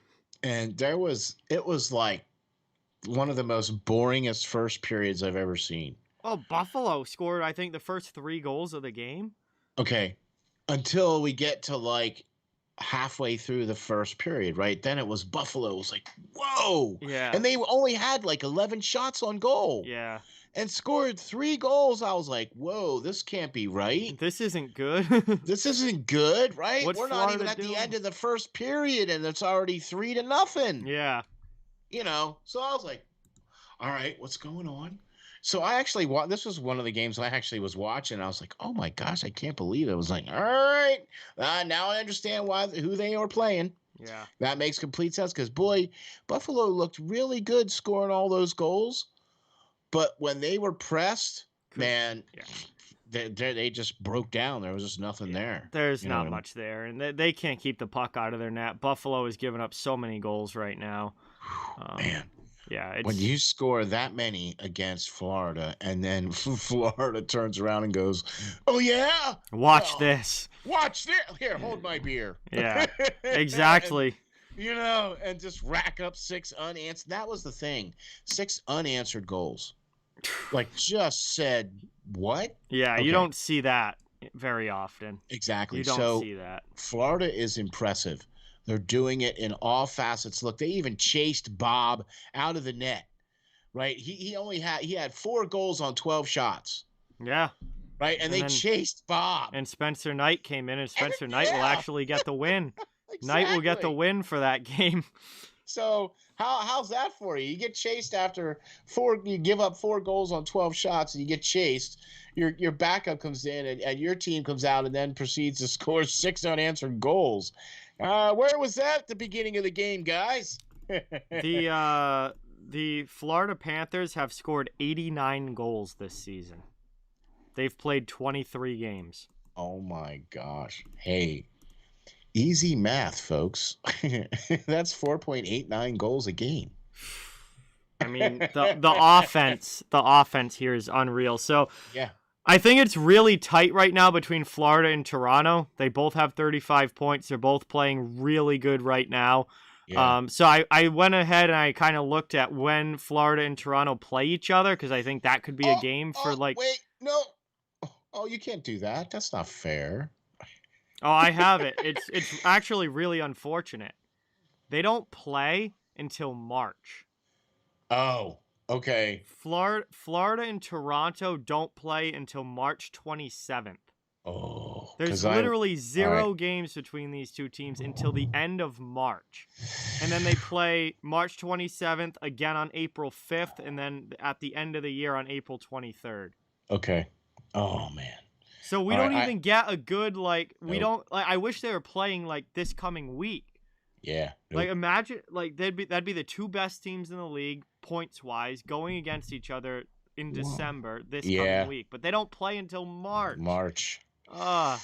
That's a long wait. It is. But it'll be worth it, I think. Oh, yeah. We're going to have some other matchups that are going to be just as good, I think. Oh, there are some very good matchups coming this week. Yeah. I think they're going to be just as good. Toronto's a part of them. Yeah. Yes. For both of our matchups. Yeah. What do you know? Go figure. I wish Florida was playing Toronto sooner than that. But that would be a heck of a game when they play. And I believe we'll be watching that game no matter what. I would imagine, yes. Yes. Speaking of watching games, we're going to move into our next segment, yeah? Yes. All right, man. You ready? I'm ready. Cool. We break down the best game of the last week. Yep. The game John will pick, and a game that that's me, I will pick. And we talk about each of these games and kind of why we felt this was the game of the week to watch. John, lead us off with your game of the week. Washington versus Florida back on Tuesday. I think it was Tuesday, November 30th. Yeah, I think Wednesday was the first. So November 30th, which was Tuesday night, 5-4 win for the Florida Panthers. And we just talked about Florida in their comebacks. We talked about their one over Buffalo. Well, this was also a 4-1 comeback win from the Florida Panthers, as they were down 4-1 in this game, actually the start of the third period. And they scored 4 unanswered goals in the third period against not the Buffalo Sabres, but another top team in the league in the Washington Capitals. Yeah. And they won that game 5-4 with a late goal in regulation at the end of the third. And when you get a comeback like that, it's pretty crazy. I'm with you. And Florida was able to pull that one out. And I mean, that's just anytime a team goes into the third period down 4-1, most people are kind of starting to check out, and they're starting to be like, this one's probably over. This one was not over, and you can never count a team with the offensive firepower that the Florida Panthers have as out of a game until that clock says 0, because they can score very, very quickly, and they can score a lot of goals in a very short amount of time. And Florida did that against Washington. They did it again against Buffalo. But to me, the one against Washington was more impressive because it was against the Capitals, who are also one of the top teams. Agreed. I'm with you. That's why I didn't pick the Florida-Buffalo game. Yeah. Because that was one of the other games that I watched this week. So I've watched quite a few games this week. And so you got the Washington loss from Florida coming back on the 30th. Yeah, that was a good game, man. That was the fact that they were able to come back like that, another comeback like that as well too. So that's cool for Florida. I went to the other side of the continent. Yep. I went with the Vegas Golden Knights versus the Anaheim Ducks on just Wednesday. I might That know would a be little something about this game. okay. So see, this is kind of like one of the not necessarily one of the reasons, but this was also a game that I had on and a game that I had you on. Yep. Right. Okay. This was a really fun game, okay. especially the second and third periods. Okay. So this is why I had to bring this game up. Okay. Because, John, look, I'm going to get a little bit off topic here, folks. Okay. John, listen, if you guys don't watch John's stream for his games, you really have to watch John's streams because this game was just a joy to watch. John, you were in your element, man. You were just, it was great flow, good calls, good stuff, great interaction. And the fact that this game was amazing. Yeah. Right. I mean, look, Anaheim is one of the hotter teams coming in, and Vegas has been kind of on the comeback. You know, some of their players are coming back from being on the injured. They started off the season a little bit slow because they had some guys that were out. They're getting some of those guys back, and they're starting to play a little bit better. Okay. And Anaheim has just been on the streak. We've already highlighted Torrey Terry and his massive streak, and he even scored in that game, the Vegas Anaheim game as well. He scored in this game as well too. So, but the fact that it was 34 seconds left in the third and to come within one goal was like, oh, just about there. But man, I was kind of glad to see Anaheim win because, man, they have been playing quite impressive. I'm so impressed with the Ducks this year. Absolutely. Especially missing Getzlaf. Yep. Okay, he's week to week now. Yeah, he's out injured. So you're missing one of your big main cogs, and you're still able to get it done, okay, against a Vegas team? Come on. This was a really awesome game, and thanks, John, for making the call on this one too, man. This was really cool. This was an incredible game, and games like this make streaming really easy because everybody is so invested in what's happening, and there's so much action, so much going on. It really makes it so easy. The first period was kind of slow. I remember at the end of the first period, there wasn't a whole lot going on. I was trying to find anything I could hype up about this game and be like, oh boy, is this going to be a snoozer? Is this going to be a snoozer the rest of the way? And then it just exploded in the second period. And Anaheim got out to a lead. Vegas tried to come back, and Vegas just kept coming back, but every time they would get so close, and then they'd give up a bad goal, and it's like, oh, you were there, all you had to do was not give up that goal, but they just couldn't pull it off. But it was an incredible game. It was so fun to do, and that was certainly one of the best games that we've seen all season. That was so much fun. Exactly, and I think Leonard kind of let him down. Yeah, there were some goals that Leonard definitely should have had. Just even Vegas overall defensively, like a lot of those I'd have to go through each one to really pinpoint which ones were bad, but there were multiple goals that probably should not have happened. Agreed. And then looking at the final score, you're like, man, if you get a save on one or two of those, you win this game instead of Anaheim. Exactly. Vegas definitely kind of shot themselves in the foot during this game. I agree. 100%. So there you go, man. Those were our best games of last week. Of course, I had to pick a game that John did. Well, come on. I got to set up my partner, come on, right? All right, my man. Are you ready to move on? Yeah, 3 stars of the week. We'll get the move on here. We've been talking so much. I can't believe that. What? Us talking so much about the sport that we love? Are you kidding? Nah. 3 stars of the week, my man. Who do you got? Number 3. Number 3, Jonathan Huberto from the Florida Panthers. 4 games played, 2 goals, 7 assists in true Jonathan Huberto fashion. 9 points, a +2 rating. 6 of those 9 points even strength. 3 of them on the power play. And, well, you talked about Florida and their comeback wins from this past week. Jonathan Huberto and his offense, a big reason why he is my 3rd star of the week. Oh man, and we haven't seen it yet. I've seen 2 attempts. Oh, we're waiting for the spinorama no pass, look pass. no look pass. He right. did it twice last season, right? That led to goals. I've seen 2 attempts at it so far in the games that I've watched, because I've tried to watch a lot of Florida games so I could see if I could see it. Yeah. Okay, I'm doing it on purpose, but yeah. Okay, so we'll talk about him a little bit later. Yeah. I went the other way. I went Ryan Hartman as my number 3 star for Minnesota. Okay. Aside from his little suspension there, things happen. But in the 2 games that he did, or the 3 games that he played last week, man, 2 goals, 4 assists for 6 points and a +7. That's why I had him as number 3 star for me. It was really tight. It was really tough. There was a lot of guys to choose from this week. Yep. But a +7, 1 game-winning goal, 18 minutes of ice time on the average. I've been really liking what Minnesota has been doing up there. Oh yeah. And they've been winning a lot of games. I even have them on my top shelf list as well this week. So I believe he's one of the main reasons why I have Ryan Hartman as my number 3 star.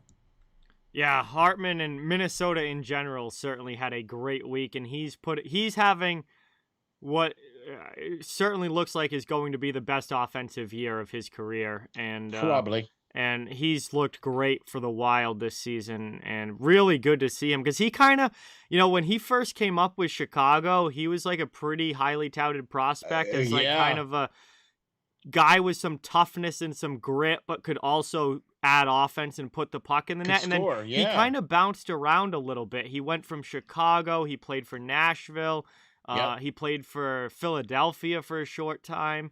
Yeah, he kind of bounced around a little bit, but he really has found a home in Minnesota. Exactly. I'm really happy to see him doing as well as he is this season. I am too, and that's why I have him as my number 3 star, and I believe that we both agree on this number 2 star. Yes, we do. Okay, number 2 star, Joe Pavelski from the Dallas Stars. 4 games played this past week, 3 goals, 6 assists, 9 points, a +8 rating. 9 points coming even strength, and one of those goals being a game winner for Pavelski. And man, the Stars, where has this come from? That win a couple weeks ago against the Edmonton Oilers has really launched Dallas onto a big winning streak here, and they are playing really, really well. And they've put quite a few in a row. When we get to hottest teams, we're going to be talking about them again soon, yeah. But Pavelski's been a big reason why he's still producing, even in his late 30s now, still producing. And 9 points in 4 games. I don't think there's anything bad to say about that. No, and you can't even. And the fact that he's only the number 2 star. Yeah. Okay, what does that tell you? Oh my gosh. All right. So that's who I have as well as my number 2 star is Joe Pavelski for the Dallas Stars. Yep. I think he's one of the main reasons why they are where they are, along with their goaltending. Boy, things certainly changed when Jake Ottinger got called up. Holy moly. Things have certainly changed with Otti and net. Also, Braden Holtby's back and has played really well since coming back. Thank you. See, just look, it's like, I don't even have to say anything. He just says it for me. All right. But all right now, so who do you got at number 1? Carrill Caprisov from the Minnesota Wild. 4 games played, 4 goals, 6 assists for 10 points in 4 games. Also a plus 10 rating. All 10 of those points coming even strength. You wanna make your 5-on-5 analytics look really good. Good gravy. Have 10 even strength points in 4 games and a plus 10 rating. One of those goals that he scored was a game winner. And Yeah. we've talked about Minnesota and how hot they're doing, and we're going to talk about them again coming up, and how well they've done over these past couple weeks. Kirill Kaprizov's a darn big reason why. And the point production there for him in his second NHL season has been outstanding, and he's having another great year. So he is my number 1 star for this past week. And I really had a hard time with this. I really wanted to pick him, but I just couldn't not with the 7 assists from Huberto. Mm-hmm. Okay, with 4 games played, 2 goals, 7 assists for 9 points, a +2, 6 even strength on that as well, and 3 power play points on there for Huberto. Like I said, it was really tough to not pick Krill, but I really like what Minnesota's doing, and I think that's one of the main reasons is because of him and because of Hartman. You know what I mean? But I have Jonathan Huberto as my number 1 star. You have him as number 3. I have him as my number 1. So there you go. All right, there's our 3 stars of the week. So obviously some players putting up some big points. And this was a big week for offense. We usually have at least 1 goalie on the list, but we didn't have any goalies this week. It was all offense this week. I mean, literally guys scoring 9-10 points in a 4-game stretch like that. That's star of the week right there. So I mean, every single one of our stars of the week, right? Well, with the exception from me, with Hartman only having 6 points, right? But all the rest of them, all 9 points, 8 points, 10 points. Yeah. You know what I mean? So, all right. Yeah. That's getting it done. That's scored a lot of goals this week. Absolutely. So it's time to move on now for hottest and coldest teams, and we're going to get through this one fairly quickly because we have quite a few more segments coming up. But hottest and coldest teams, we obviously like to start with the positive, so we're going to do the hot teams first. We have the same 3 teams, slightly different order because we use slightly different criteria for this. But number 3 hottest team, who do you got, Steele? Minnesota. I mean, 7-2-1. They've won 5 games in a row. Yep. Really like what they're doing up there. Ryan Hartman, Kirill Kaprizov up there. Their goaltending has been doing very well. There's even talk of extending the coach contract up there now. Yep. So I actually would think that I would put him in the running for Coach of the Year as well. Mm-hmm. I really love what he did last year. He was 3rd in the voting for last year, and I really like what he's done this year with Minnesota. I have Minnesota at number 3 with 5 wins in a row. Yes, I have Minnesota at number 3 as well. They are 7-2-1 in their last 10 games. They've won 5 straight. And, I mean, it's just been a great season, and they're playing especially well here over the past couple of weeks. So, a lot of things going right for the Wild. I think they're doing a great job, currently leading the Central Division, and they're definitely significantly leading. Yeah, so they're definitely in the top 3 for me as well. Number 3. Yeah, man, I'm with you on that one for sure. All right, 2. Number 2 is for me. I have the Toronto Maple Leafs. Mm-hmm. This team, just as the season has progressed, has continually gotten better. Yep. And as the team has gotten better, they have found their way onto our lists. Yes. Okay. When you win 5 games in a row, you're going to find your way onto the hottest teams list. Yep. Okay. And we've talked a lot extensively about Toronto. I have Toronto at number 2 of hottest teams with 5 wins in a row. Yeah. So I have the Dallas Stars at number 2. They are 8-2-0 in their last 10 games. They are currently on a 6-game winning streak, which is the longest active streak in the NHL right now. And Dallas, I mean, I don't know where this has come from. They were literally a 500 team up until that Oilers game. And then Yeah. they beat the Oilers a couple weeks ago, and they've just Yeah. absolutely been on a tear since then. Jake Ottinger coming up and playing goal has been Extremely well. absolutely phenomenal. Braden Holtby's come back from injury, and he's played well in the games that he's played. So now they really have a 1-2 punch in goal. Exactly. And I mean, 8-2-0 in 10 games. Nobody's gonna complain about that. 6 in a row for the Stars. I have them as the number 2 hottest team. Okay, so I have Dallas as my number 1. Mm-hmm. Okay, I have Toronto number 2. Yep. Because they have 5 wins in a row, but I have Dallas as number 1. Yep. For the fact that they are 6 wins in a row. They are on the longest current streak in the NHL right now. Yep. So that's why I have Dallas as my number 1 team, because they have the longest winning streak. But I see that, with records and everything over the last 10, that Toronto has a much better, by 1 game Yeah. record better than Dallas. So Dallas is my number 1 hottest team of the week. I have Toronto at number 1 because they are 9-1-0 in their last 10 games. They have won 9 out of 10. They're on a 5-game winning streak.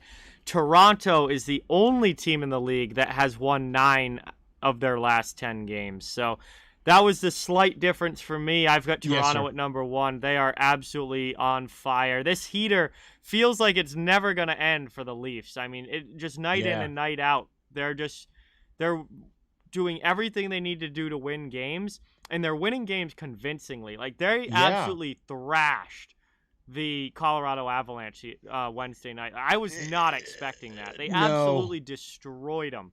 And Toronto is just, I mean, like I said earlier when we were talking about the Leafs, this is the best Toronto team in my memory that I remember watching play live. And I have slight memories of those early 2000s teams, but definitely from the 2005 on, this is the best Toronto team that I've ever seen. I'd have to agree. They have a lot more scoring and a lot more scoring depth. And they're getting elite goaltending for the first time. Yeah. Elite goaltending. Jack Campbell has been unbelievable in goal. Mm-hmm. Can't disagree with you on that, my man. Not one little bit at all. All right, coldest teams now. The other side of things, the not so good side. Our list is the same for this. Yeah. All right. Our list is the same for this. So actually, we can just go through these 3, 2, 1 together. All right. You ready? Yep. Number 3 is Buffalo. Buffalo Sabres. Yes. Yep. They to me, they've lost the last 2 in a row. But their last 10 have been really bad. Yeah.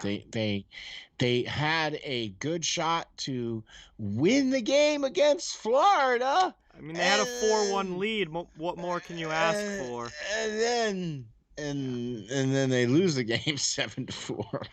I'm not gonna rail into Buffalo too bad, but the Sabres are still the Sabres. Despite the good October, despite the start to the year that maybe got some people excited, the Sabres are still the Sabres. They're 2-7-1 in their last 10. They've lost their last 2 in regulation, including blowing that huge lead to Florida. Mm-hmm. They're winless in their last 3 because 3 games ago was an overtime loss. So it's just not going good for the Buffalo Sabres, and they are falling back down the standings. Well, you know what? At least they're not going to be alone. Right? Because the next 2 teams that we're going to talk about are all pretty much in the same bloody situation. Yeah. Right? And they're all pretty much playing in the same division. Yep. Right? So, number 2 coldest team for me is the Philadelphia Flyers. Yep. I believe they are 7 games now where they haven't won. Yes, winless. Right, in they're 7. 0-5-2. Yep. Right. Yep. That's not how you. That's not. No. Now, look, I'm not going to try to make any excuses for Philadelphia, and the last thing I'm going to do is make excuses for this team. But longtime Hayes only played 1 game so far. Ryan Ellis has only played in 5 games so far. Yeah, I think the injuries continue to mount up, especially up the middle. Nate Thompson being out. Now Joel Farabee now being out. Hayes missed a significant amount of time. Yeah. They've had guys in and out of the lineup all freaking year. But And they're also playing one of the hardest schedules in the NHL, where they're constantly playing teams like Tampa Bay, Florida, Carolina, night in and night out. I'm still not trying to make any excuses for Philadelphia. They stink. Yeah, I think Ryan Ellis, that's a big loss. That's such a key piece of the defense there. And we've seen with Ellis out defensively, they've kind of gone back to how it was last year. Yeah. And Yeah. I think that just Band-Aid. shows the importance of how important Ellis was going to be for this team, and now he's injured. Exactly. And Exactly. it's not good for the Flyers. 2-6-2 in their last 10 games. They've lost 3 straight in regulation, but when you add in OT losses, it is 7 winless streak now for the Flyers. And in a very difficult division like the Metro, they are sinking fast. You can't be losing this many games No. in the Metro and expect to have any kind of success No. later on down the line.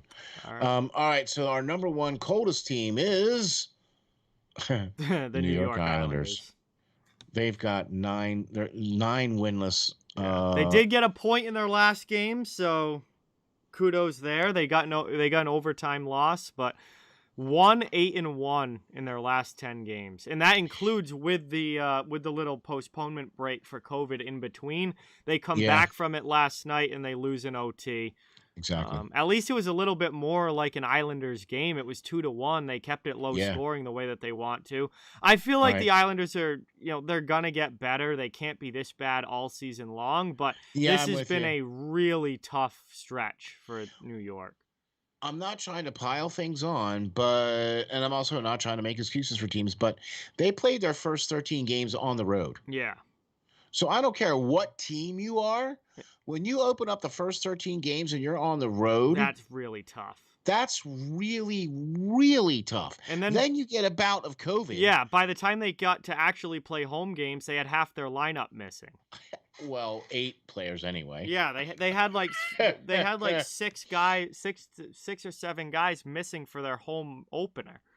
Yeah. So, and I mean, like it's been a That's rough. hardcore. They've had a rough draw here at the start of the season, but at the same time, it's the standings are still the standings, and you're still 1-8-1. So. And you still ain't putting them in the W column. So until you are, you're going to be on our coldest list. And guess what? You're number 1 on our coldest list this week. Yeah, it's been rough.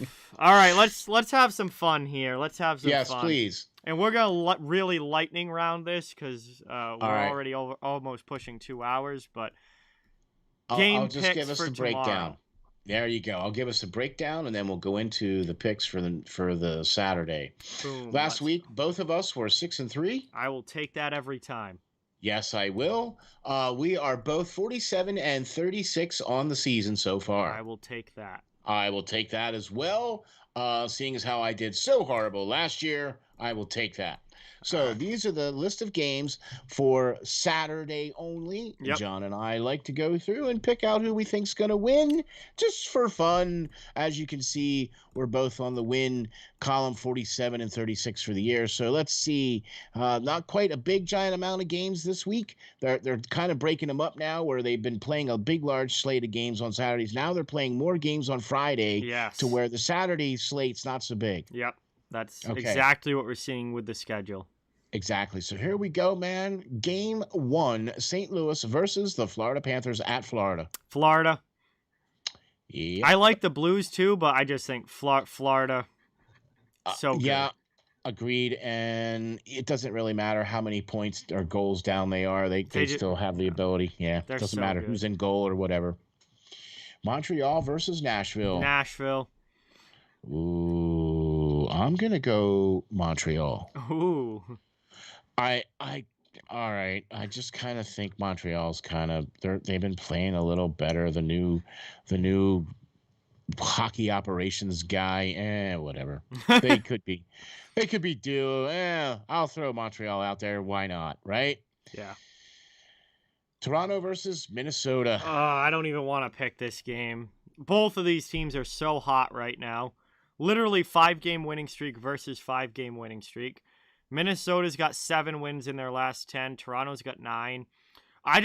Man, the Leafs, there's something about this Leafs team. It's like the best Leafs I've ever seen. I'm going with the Leafs. I'm going with Minnesota. If there's ever a team that could stop the Leaf streak, it could be this Minnesota Wild group. And it's in Minnesota. Yeah. All right.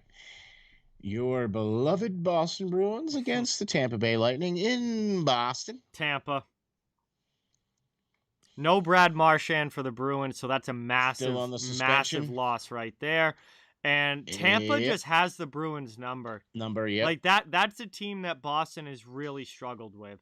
Kryptonite. Yeah. I'd have to agree with you on that. Tampa kind of is a kryptonite for the Bruins, so I'm going Lightning in that one. I'm with you on that too, especially with no Marchand as well. This is what his final game of his suspension. Yeah, it's the final game of his suspension. But I don't think they're going to beat Tampa without him. If he was playing, I think that'd be a real shot. Yeah, all right. Without him, I don't see it happening. Because I tell you what, him and Hall have been playing really, really well. Hall's really picked it up recently. Okay, so there you go. All right. So see, I watch Boston too, man. Come on. Colorado versus Ottawa in Ottawa. Colorado. Yeah. I just can't pick. Yeah, I mean, Ottawa will win some games, but you can't try and pick. Ain't going to be this one, I don't think. No, it ain't going to be this one. Right. New York Islanders versus Detroit in Detroit. I hate to do this, Islanders fans, but man, Detroit's actually been pretty good this year. Like, they're impressive. I'm going to go with the Red Wings. I liked what I've seen from them. Me too. Can't disagree with you on that one at all. Islanders are not showing me anything yet. Not right now. I'm sorry, Island Girl. I'm sorry. But hey, at least they're playing in a new building. So, but not this game. Not this game. No, they're Little Caesars. Detroit. Yeah, Detroit all day on this one. Columbus Blue Jackets at Washington Capitals. This is a great game. I'm gonna take the Caps. Yeah. That's a toss-up game, though. That could go either way. Really? Oh, yeah. You think so? Columbus is sneaky this year. Columbus is, like, this was a team that was supposed to be a last-place team, and they're in a playoff spot. Yeah, hey, how about Jake Voracek leading all players in assists with, 16, 17 I guess assists? Columbus has dropped out of a playoff spot by, like, a couple points. Right. Yeah. So, but I have to go with Washington on this one. As well. I'm going Caps too, but Columbus has impressed me this year. I agree. I'm not saying they haven't been impressive, but I'm with you. All right, Buffalo versus Carolina. Oh, I hope to God Carolina. Carolina is like, I'd start to worry about them if they lose this one. Yeah, I'm with you. Chicago versus New York Rangers. New York Rangers. They're really hot right now. Yes, sir. They just missed being on the hottest team list. Yep. They are ripping it right now. They missed by one. They would be number 4 on the hottest teams. Yep. Right? Okay. Pittsburgh versus Vancouver. Pittsburgh. I just can't trust the Canucks. And I believe, is Cindy going to be back? Yeah, Crosby's back. Okay. Because I know he was on the COVID list there for a little bit. Yeah, he's back. All right. Okay. Well, there you have it, man. We disagreed on 2 of them? 3 of them? 2 of them. 2 of them. Yep. 2 of them. So there you go. We'll have maybe some differentiation in the record this week. Maybe. We'll see. Yeah, we'll see. All right, but that was our little fun segment. We like to have fun, come on. Yeah. Right? So now let's get into our game of the week. And this is the game that we feel is going to be one of the marquee matchups of the coming week. Yes. Okay? And we've already even talked about it as the game that's going off tomorrow for my pick. Yeah, go for it. You're up here. Your best game this coming week. Yeah, my best game is actually going to be coming on Saturday. Tomorrow night.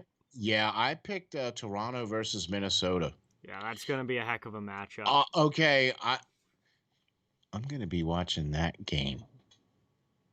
Okay, that's the game I'm going to be watching right there. Yep. I'm going to be tuned in, plugged in, popcorn ready. I'm going to be a fan of hockey that night. Mm-hmm. I'll be rooting for probably Minnesota because that's who I picked. You did just pick the Wild to win. Right. So you're definitely going to be rooting for the Wild. Right. But two of the hottest teams in hockey right now going at it. Yeah. This is going to be a great game. I think I think you're going to see some really good hockey in this game. Yeah. I'm looking for good goaltending on both ends. I'm looking for good scoring, some good chances, Yeah. some good speed. You know what I mean? I just think this is going to be one of the best games out there to watch. So that's my game of the week. Is going to be happening tomorrow. That's Toronto versus Minnesota on Saturday the 4th. John, who do you got for your game of the week? My game of the week, you got to go to Thursday night, and it is the Tampa Bay Lightning versus the Toronto Maple Leafs in a massive Atlantic Division showdown here. Two of the best teams in the Atlantic, two of the best teams in the Eastern Conference. You got the defending Stanley Cup champs against Toronto, who looks like they could be the best team in the league this year. This is Thursday, December 9th, and I cannot wait to see these two teams go at it. Right now, Toronto is second in the division, and they are tied in points with Florida, but have one extra game played, so Florida is technically in first. Toronto is in second. Tampa is in third, 5 points behind the Maple Leafs, but they have 2 games in hand. So from a point standpoint, they're actually pretty close. And, Lightning versus Leafs is going to be a huge one Thursday night. And unfortunately, Toronto doesn't play Florida until March, but they get the Lightning this coming week, and I am really excited for that game. This is this the first matchup this year for them? No, I believe they played early. They played earlier in November. Okay. And it was a 2-1 game. Okay. I think Toronto won that one. I think Toronto did too, yeah. Okay, so real interesting. This is must-watch TV here, folks. I imagine, John, are you going to do this one? I will be doing this game Thursday night, yes. That will be my Thursday stream. Toronto. Preview. Toronto versus Tampa will be my Thursday night stream, absolutely. Oh, baby. That's going to be some hot stuff, man. I'm going to be all down with that for sure. Oh, yeah. That's going to be a really fun game. Really fun game. All right, man. This is our final segment. Yes. But it's one of our ones that we like. This is the time. segment that, this is the segment that we like. This is the Prospect Watch. Yes. Where we get to talk about the young up-and-comers who necessarily maybe haven't made it to the league yet, or maybe they have made it to the league. But we try to get the guys that have been drafted in the last couple of years, find out where they are and catch up with them and see where they are and how they're playing. So, John, who is on your Prospect Watch for this week? So my Prospect Watch for this week is Nico Daws, 20-year-old goaltender. Oh, yeah. 6'4", 203 pounds, currently playing in the AHL for the Utica Comets. And Nico Daws was a pretty highly touted goaltending prospect. He was drafted in the 3rd round, 84th overall in the 2020 draft by the New Jersey Devils. And he is lighting it up right now in the AHL. He started 9 games for Utica, who are one of the best teams in the AHL. So he has a really good team in front of him. Yep. But he's played great in goal. 8-1-0 record with a .929 save percentage, so stopping almost 93% of shots against, and a very strong goals against average of just 2.12 goals against. So wow. Nico Daws, 20-year-old goaltender. You know, I think New Jersey was kind of hoping that he would be, you know, maybe not necessarily a franchise guy, but certainly a starter goaltender for them in the future. And he certainly looks like he's headed that way. And maybe he does end up being a full-on franchise goalie for them. But right now, doing extremely well in the AHL. And Jersey's got so much young talent. Add Nico Daws to that list. And we didn't even talk about the fact that they just re-signed Hughes for 8 years, $8 million. Yeah, we didn't get to that when we were doing top stories because we talked about everything else so much. But yeah, they got Hughes locked up. They got the other Hughes brother coming, you know, at Michigan right now. They got who's lighting it up, by the way. Yeah, they've got Heischer. They've got so much young talent there. Holtz, Brott. And they've got somebody else. Who else is in their rookie season right now with the New Jersey Devils, absolutely lighting it up? Oh gosh, I can't think of his name. I can't think of his name. Check, It, check it's esca- notes. it's escaping me. I can't. Who is it? Your prospect watch this week. Oh. Okay, sorry. I didn't know you were setting me up like that. I'm sorry. Oh, yeah. Sorry about that. Dawson Mercer is my guy, and boy, I'll tell you what, look what he's doing. In the games played, 21 games played, 6 goals, 8 assists, 14 points. Not bad, right? For a 20-year-old center? He's in contention for Rookie of the Year this year. I would have to agree. Do you think with that many goals already? I don't think he's the favorite. I think Lucas Raymond is the favorite, but I do think Okay. Mercer's in the conversation. Okay. 14 points in 21 games for a rookie, plus Yeah, that's pretty 10. good. Yeah, plus 10 though. He's Yeah, a I'm really with you. solid two-way center. I mean, he's 6 foot, 180 pounds, and he's still only 20. You know what I mean? I mean, I would like to see him maybe put another 10 or 15 pounds on, maybe. Yeah, we'll see. We'll see. But He's yeah, man, fast though. He's a really he's good fast. skater. Yeah. Okay. So there New you go. That's Jersey has such a embarrassment of riches with young talent right now. Oh my gosh. It's like, can you see them in 2 years? Yeah, I see With it. Dawes, with Mercer, with Hughes brothers, plural. That's 2 Hughes on the same team. Yeah. They'll be a playoff team in 2 years. I don't think they'll be a cup contending team. I still think they'll be too young. I think Okay. 5 years from now, Yeah. they could be one of the best teams in the league. Maybe 3 or 4. Yeah, with New Jersey is headed towards being one of the best teams in the league in 4 to 5 years. I'm with you. Yep, I'm with you. For sure. All right, man. There you go. How about that? Another show. Wow, we're almost to 50. Good gravy. What are we going to do at 50? We should do something special, right? I know 50's coming up. 50's going to be like right around the new year. Really? Well, that'd be cool. It's the beginning of December. We're on 46, so we have. Oh, okay. Yeah, it'll be right around the new year. It's going to be our first show in January. Might actually be 50. Be 50. Oh my! Wow. Well, one thing I have to say is a huge thank you to Manscaped. Yes. For being the sponsor here for the Off the Wall Hockey Show, folks. Look, all you have to do is go to manscaped.com and order whatever you want. And then in the promo code, type in OTWH for 20% off your entire order, plus free shipping. Okay? Look, guys, if you want to look good in the boardroom and you want to look good in the bedroom, you got to go to manscaped.com, get yourself the lawnmower, get yourself taken care of. Make sure that you look good all the way around, let me tell you, okay? Trust me, it's a great product that takes care of everything that you need to take care of down in that area. Yes, I am a user of Manscaped products, so it's not like we're just trying to, sell something off on you guys. It is a very good product.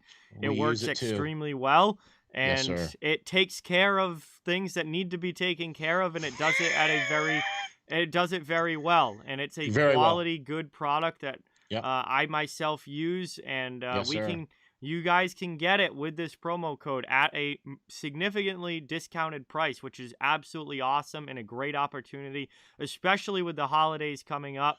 All you have to do is use that promo code OTWH when you check out, and they'll take 20% off your order, and you get free shipping on it. And, that's with shipping the way that it is these days and everything going on with the supply chain and stuff, getting free shipping is also a big chunk of savings as well. So this is a really cool deal that Manscaped has come together with us to do.